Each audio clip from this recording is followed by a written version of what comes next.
The Phantom Coach by Amelia B. Edwards.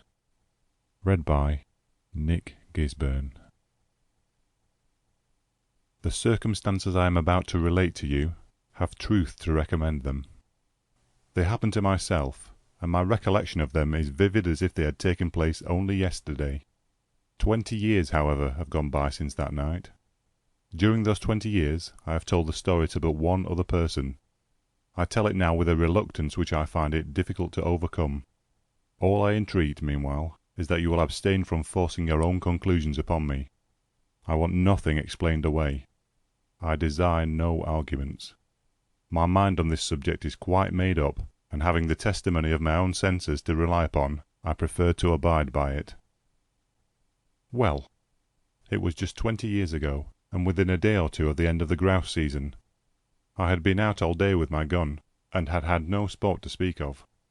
The wind was due east, the month December, the place a bleak, wide moor in the far north of England, and I had lost my way. It was not a pleasant place in which to lose one's way, with the first feathery flakes of a coming snowstorm just fluttering down upon the heather, and the leaden evening closing in all around.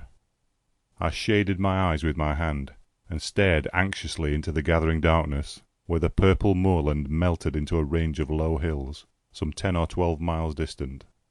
Not the faintest smoke wreath, not the tiniest cultivated patch, or fence, or sheep track, met my eyes in any direction. There was nothing for it but to walk on, and take my chance of finding what shelter I could by the way. So I shouldered my gun again, and pushed wearily forward, for I had been on foot since an hour after daybreak, and had eaten nothing since breakfast. Meanwhile the snow began to come down with ominous steadiness, and the wind fell. After this the cold became more intense, and the night came rapidly up.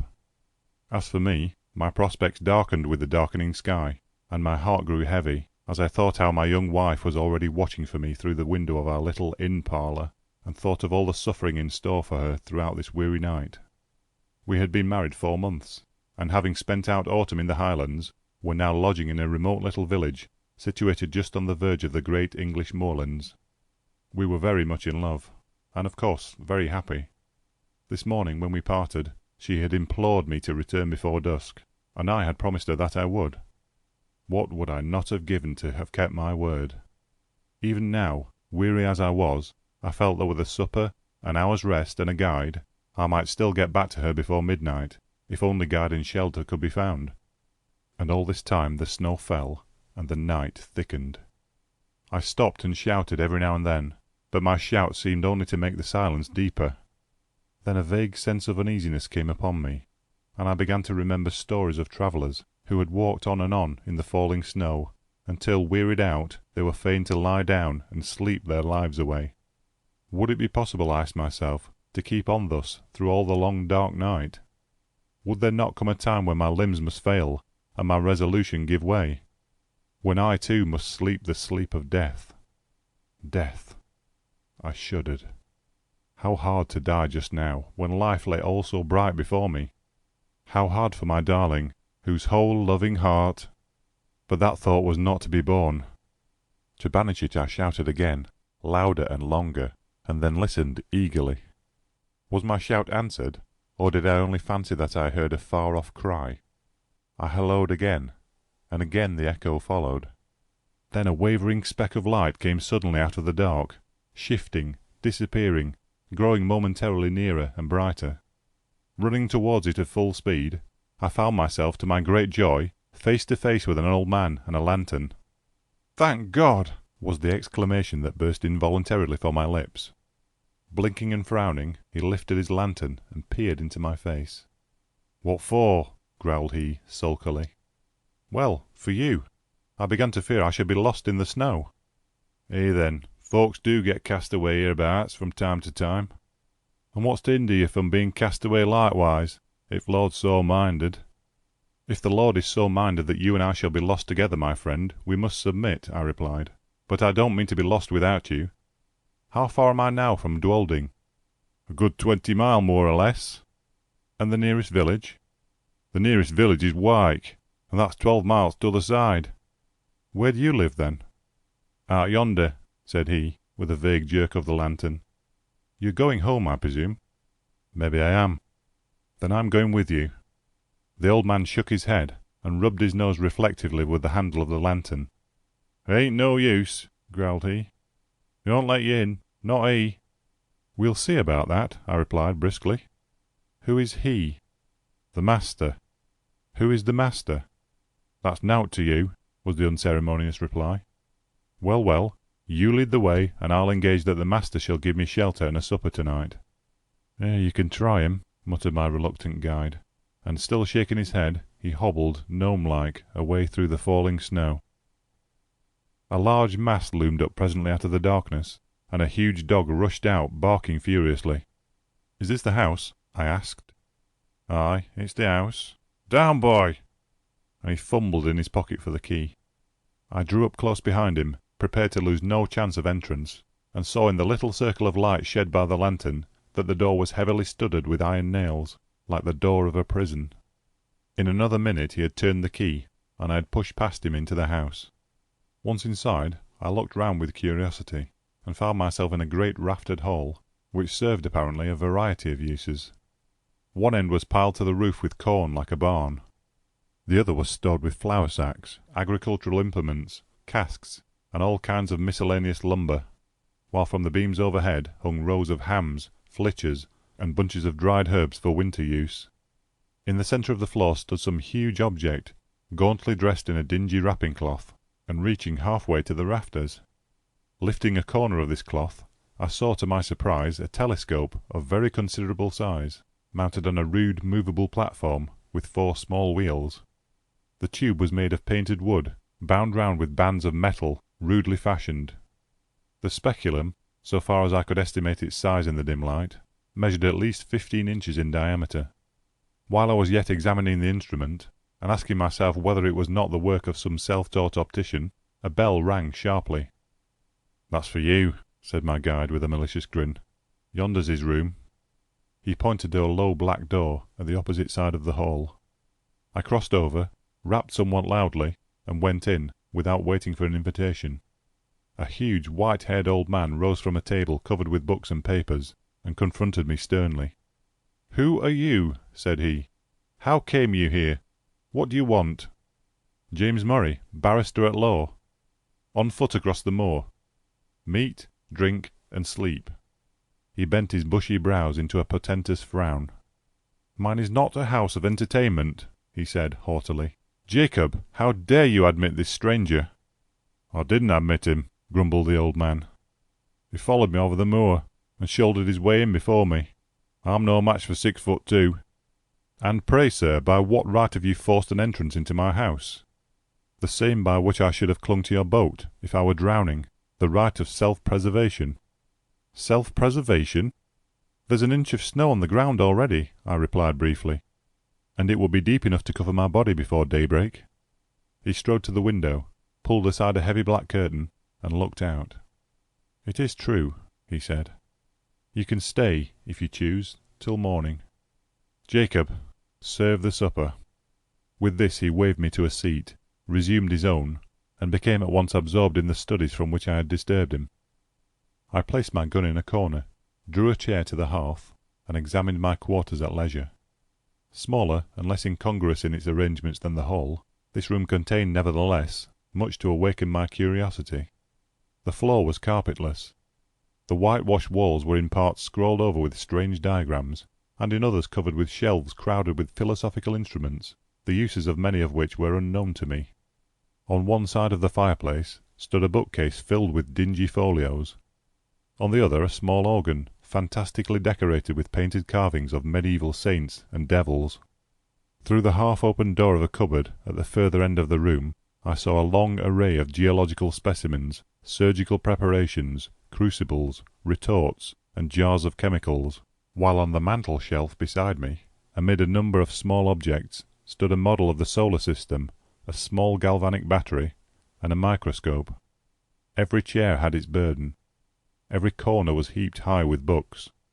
The very floor was littered over with maps, casts, papers, tracings, and learned lumber of all conceivable kinds. I stared about me with an amazement increased by every fresh object upon which my eyes chanced to rest. So strange a room I had never seen. Yet seemed it stranger still to find such a room in a lone farmhouse, amid those wild and solitary moors. Over and over again I looked from my host to his surroundings, and from his surroundings back to my host, asking myself who and what he could be. His head was singularly fine, but it was more the head of a poet than of a philosopher. Broad in the temples, prominent over the eyes, and clothed with the rough profusion of perfectly white hair, it had all the ideality and much of the ruggedness that characterizes the head of Louis von Beethoven. There were the same deep lines about the mouth, and the same stern furrows in the brow. There was the same concentration of expression. While I was yet observing him, the door opened, and Jacob brought in the supper. His master then closed his book, rose, and with more courtesy of manner than he had yet shown, invited me to the table. A dish of ham and eggs, a loaf of brown bread, and a bottle of admirable sherry were placed before me.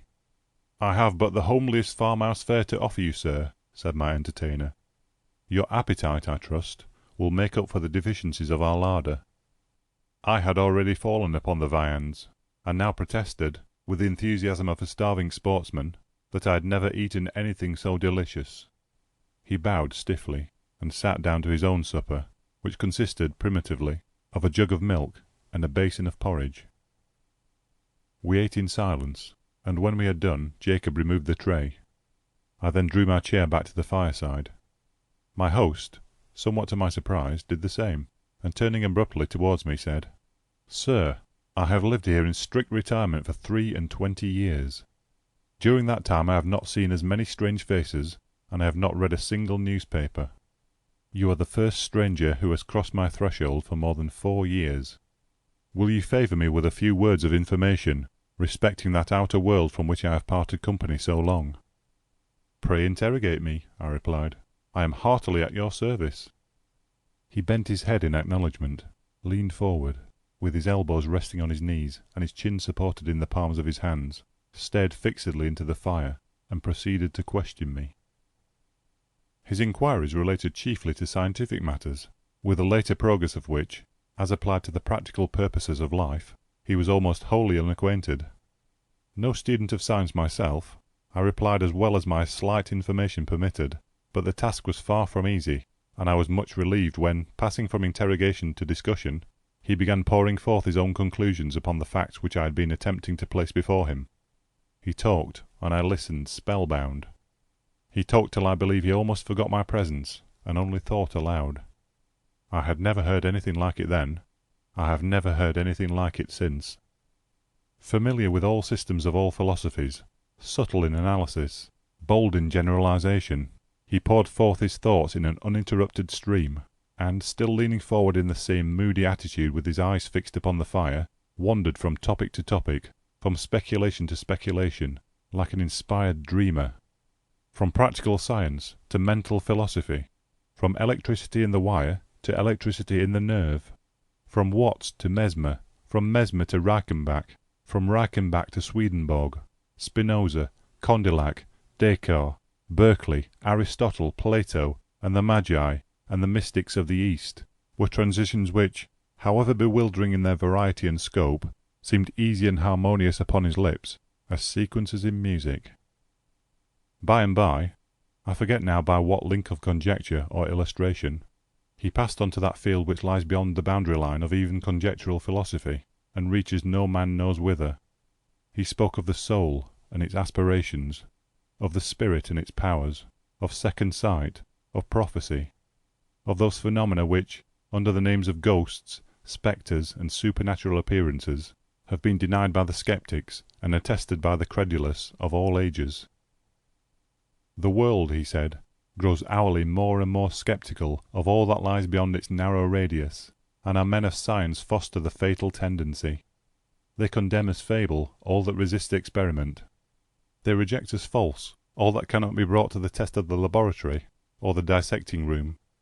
Against what superstition have they waged so long and obstinate a war as against a belief in apparitions? And yet what superstition has maintained its hold upon the minds of men so long and so firmly?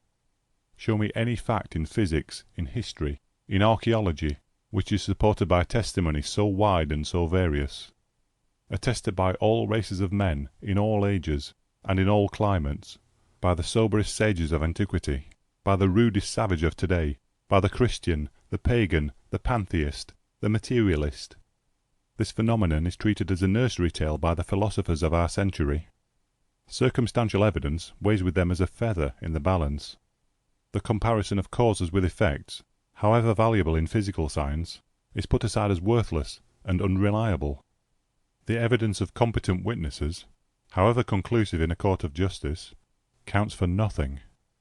He who pauses before he pronounces is condemned as a trifler. He who believes is a dreamer or a fool.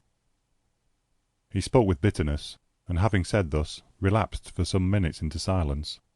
Presently he raised his head from his hands, and added, with an altered voice and manner, "I, sir, paused, investigated, believed, and was not ashamed to state my convictions to the world. I too was branded as a visionary, held up to ridicule by my contemporaries, and hooted from that field of science in which I had laboured with honour during all the best years of my life. These things happened just 23 years ago. Since then I have lived as you see me living now, and the world has forgotten me, as I have forgotten the world. You have my history." "It is a very sad one," I murmured, scarcely knowing what to answer. "It is a very common one," he replied. "I have only suffered for the truth, as many a better and wiser man has suffered before me." He rose, as if desirous of ending the conversation, and went over to the window. "It has ceased snowing," he observed, as he dropped the curtain, and came back to the fireside. "Ceased!" I exclaimed, starting eagerly to my feet. "Oh, if it were only possible! But no, it is hopeless. Even if I could find my way across the moor, I could not walk 20 miles tonight." "Walk 20 miles tonight?" repeated my host. "What are you thinking of?" "Of my wife," I replied impatiently. "Of my young wife, who does not know that I have lost my way, and who is at this moment breaking her heart with suspense and terror." "Where is she?" "At Dwolding, 20 miles away." "At Dwolding," he echoed thoughtfully. "Yes, the distance, it is true, is 20 miles. But are you so very anxious to save the next 6 or 8 hours?" "So very, very anxious that I would give 10 guineas at this moment for a guide and a horse." "Your wish can be gratified at a less costly rate," said he, smiling. "The night mail from the north, which changes horses at Dwolding, passes within 5 miles of this spot, and will be due at a certain crossroad in about an hour and a quarter. If Jacob were to go with you across the moor, and put you into the old coach road, you could find your way, I suppose, to where it joins the new one." "Easily, gladly." He smiled again, rang the bell, gave the old servant his directions, and taking a bottle of whisky and a wine-glass from the cupboard in which he kept his chemicals, said, "The snow lies deep, and it will be difficult walking tonight on the moor. A glass of usquebaugh before you start." I would have declined the spirit, but he pressed it on me, and I drank it. It went down my throat like a liquid flame, and almost took my breath away. "It is strong," he said, "but it will help to keep out the cold. And now you have no moments to spare. Good night." I thanked him for his hospitality, and would have shaken hands, but that he had turned away before I could finish my sentence. In another minute I had traversed the hall, Jacob had locked the outer door behind me, and we were out on the wide, white moor. Although the wind had fallen, it was still bitterly cold. Not a star glimmered in the black vault overhead. Not a sound, save the rapid crunching of the snow beneath our feet, disturbed the heavy stillness of the night. Jacob, not too well pleased with his mission, shambled on before in sullen silence, his lantern in his hand, and his shadow at his feet. I followed, with my gun over my shoulder, as little inclined for conversation as himself. My thoughts were full of my late host. His voice yet rang in my ears. His eloquence yet held my imagination captive. I remember to this day, with surprise, how my over-excited brain retained whole sentences and parts of sentences, troops of brilliant images, and fragments of splendid reasoning, in the very words in which he had uttered them. Musing thus over what I had heard, and striving to recall a lost link here and there, I strode on at the heels of my guide, absorbed and unobservant. Presently, at the end it seemed to me of only a few minutes, he came to a sudden halt and said, "Yon's your road. Keep the stone fence to your right hand, and you can't fall off the way." "This, then, is the old coach road?" "Aye, 'tis the old coach road." "And how far do I go before I reach the crossroads?" "Nigh upon 3 mile." I pulled out my purse, and he became more communicative. "The road's a fair road enough," said he, "for foot passengers, but 'twas over steep and narrow for the northern traffic.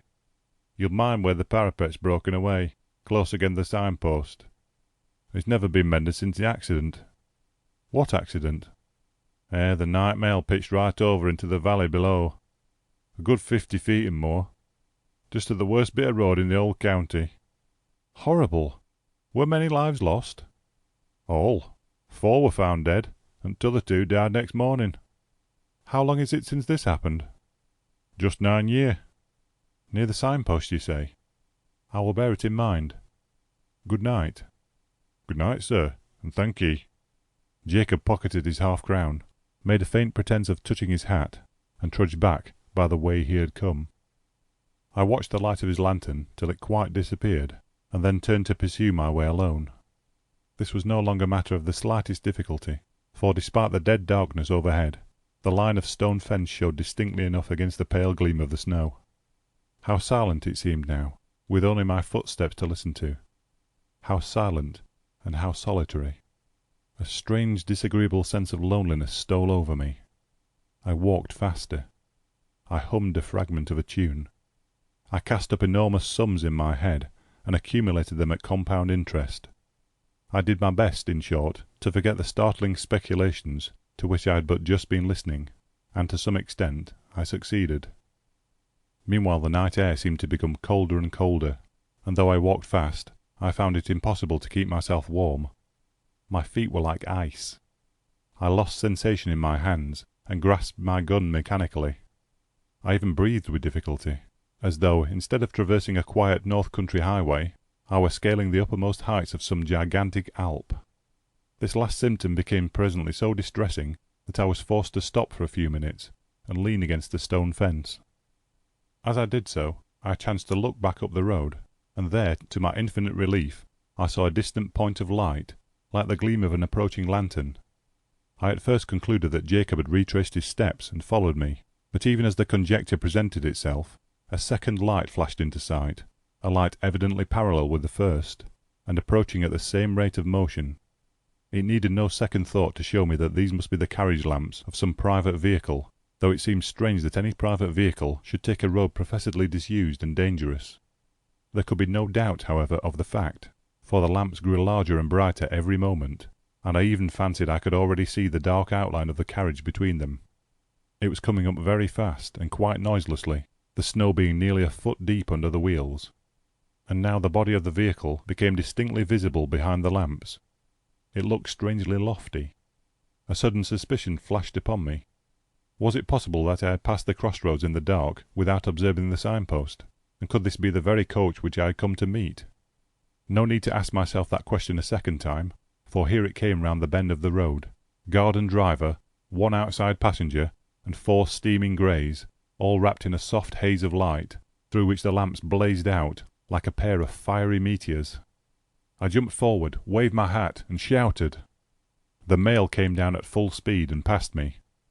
For a moment I feared that I had not been seen or heard, but it was only for a moment. The coachman pulled up. The guard, muffled to the eyes in capes and comforters, and apparently sound asleep in the rumble, neither answered my hail nor made the slightest effort to dismount. The outside passenger did not even turn his head. I opened the door for myself and looked in. There were but 3 travellers inside, so I stepped in, shut the door, slipped into the vacant corner, and congratulated myself on my good fortune. The atmosphere of the coach seemed, if possible, colder than that of the outer air, and was pervaded by a singularly damp and disagreeable smell. I looked round at my fellow passengers. They were all 3 men, and all silent. They did not seem to be asleep, but each leaned back in his corner of the vehicle, as if absorbed in his own reflections. I attempted to open a conversation. "How intensely cold it is tonight," I said, addressing my opposite neighbour. He lifted his head, looked at me, but made no reply. "The winter," I added, "seems to have begun in earnest." Although the corner in which he sat was so dim that I could distinguish none of his features very clearly, I saw that his eyes were still turned full upon me, and yet he answered never a word. At any other time I should have felt, and perhaps expressed, some annoyance, but at the moment I felt too ill to do either. The icy coldness of the night air had struck a chill to my very marrow, and the strange smell inside the coach was affecting me with an intolerable nausea. I shivered from head to foot, and, turning to my left-hand neighbour, asked if he had any objection to an open window. He neither spoke nor stirred. I repeated the question somewhat more loudly, but with the same result. Then I lost patience, and let the sash down. As I did so, the leather strap broke in my hand, and I observed that the glass was covered with a thick coat of mildew, the accumulation apparently of years. My attention being thus drawn to the condition of the coach, I examined it more narrowly, and saw by the uncertain light of the outer lamps that it was in the last stage of dilapidation. Every part of it was not only out of repair, but in a condition of decay. The sashes splintered at a touch. The leather fittings were crusted over with mould, and literally rotting from the woodwork. The floor was almost breaking away beneath my feet. The whole machine, in short, was foul with damp, and had evidently been dragged from some outhouse in which it had been mouldering away for years, to do another day or two of duty on the road. I turned to the third passenger, whom I had not yet addressed, and hazarded one more remark. "This coach," I said, "is in a deplorable condition. The regular mail, I suppose, is under repair." He moved his head slowly, and looked at me in the face, without speaking a word. I shall never forget that look while I live. I turned cold at heart under it. I turn cold at heart even now when I recall it. His eyes glowed with a fiery, unnatural lustre. His face was livid as the face of a corpse. His bloodless lips were drawn back as if in the agony of death, and showed the gleaming teeth between. The words that I was about to utter died upon my lips, and a strange horror, a dreadful horror, came upon me. My sight had by this time become used to the gloom of the coach, and I could see with tolerable distinctness. I turned to my opposite neighbour. He too was looking at me, with the same startling pallor in his face, and the same stony glitter in his eyes. I passed my hand across my brow. I turned to the passenger on the seat beside my own, and saw— oh heaven, how shall I describe what I saw? I saw that he was no living man, that none of them were living men like myself.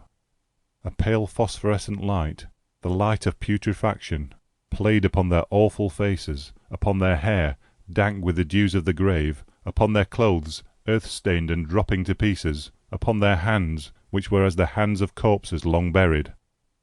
Only their eyes, their terrible eyes, were living, and those eyes were all turned menacingly upon me.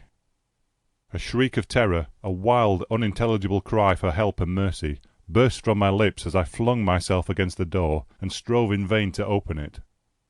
In that single instant, brief and vivid as a landscape beheld in the flash of summer lightning, I saw the moon shining down through a rift of stormy cloud, the ghastly signpost rearing its warning finger by the wayside, the broken parapet, the plunging horses, the black gulf below. Then the coach reeled like a ship at sea. Then came a mighty crash, a sense of crushing pain, and then darkness. It seemed as if years had gone by when I awoke one morning from a deep sleep, and found my wife watching by my bedside. I will pass over the scene that ensued, and give you, in 6 words, the tale she told me with tears of thanksgiving. I had fallen over a precipice, close against the junction of the old coach road and the new, and had only been saved from certain death by lighting upon a deep snowdrift that had accumulated at the foot of the rock beneath. In this snowdrift I was discovered at daybreak by a couple of shepherds, who carried me to the nearest shelter and brought a surgeon to my aid. The surgeon found me in a state of raving delirium, with a broken arm and a compound fracture of the skull. The letters in my pocket-book showed my name and address. My wife was summoned to nurse me, and, thanks to youth and a fine constitution, I came out of danger at last. The place of my fall, I need scarcely say, was precisely that at which a frightful accident had happened to the North Mail 9 years before. I never told my wife the fearful events which I have just related to you. I told the surgeon who attended me, but he treated the whole adventure as a mere dream, born of the fever in my brain. We discussed the question over and over again, until we found that we could discuss it with temper no longer, and then we dropped it. Others may form what conclusions they please. I know that 20 years ago I was the fourth inside passenger in that phantom coach. End of The Phantom Coach by Amelia B. Edwards.